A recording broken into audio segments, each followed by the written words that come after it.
ধুধু মরুভূমি, মাথার ওপর আগুন ছড়াচ্ছে নির্দয় সূর্য। শ্রেষ্ঠ শিকারী বাজ পাখি বেছে নিতে চলেছে প্রতিযোগিতা। মধ্যপ্রাচ্যের দেশ কাতারে বিশাল আয়োজনে মারামি ফ্যালকন ফেস্টিভ্যালের আসর। খ্রিস্টের জন্মের 700 বছর আগে জাপান কোরিয়া অঞ্চলে সেনাবাহিনীদের অনুষঙ্গ ছিল এই বাজ পাখি। ধীরে ধীরে তা ছড়িয়ে পড়ে চীনে। সেখানে শিকারী বাজের ইতিহাস সুপ্রাচীন। চীনের রাজনীতি ও ক্ষমতার মধ্যেও বাজ খেলা যোগসূত্র আছে।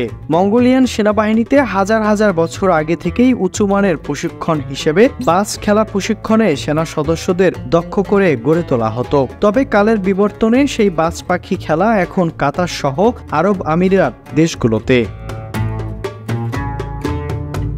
বাজ খেলার ইংরেজি নাম ফ্যালকনরি। শিকার করা সুপ্রাচীন এক খেলার নাম বাজ খেলা। মানুষের হাত থেকে ইঙ্গিত পেয়ে অনেক দূরে ধেয়ে যায় পোষা বাজ পাখি। মুহূর্তে শিকারকে বধ করে ধরে নিয়ে আসে তার মালিকের কাছে। না দেখলে বিশ্বাস করা যায় না, মানুষ আর পাখির মাঝে অদ্ভুত রাডারের মতো এক যোগাযোগ ঘটে এ সময়ে।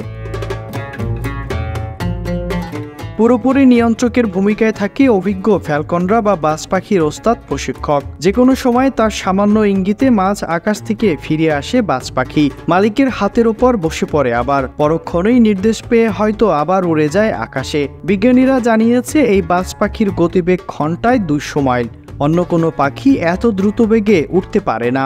অবাক হলেও সত্যি, এই বাজ পাখির নাক, মুখ, ঠোঁট ও পাখার আকার আকৃতি অনুকরণ করে বিজ্ঞানীরা, আধুনিক প্রকৌশলীরা জেট ইঞ্জিন নির্মাণের নকশা তৈরি করেন।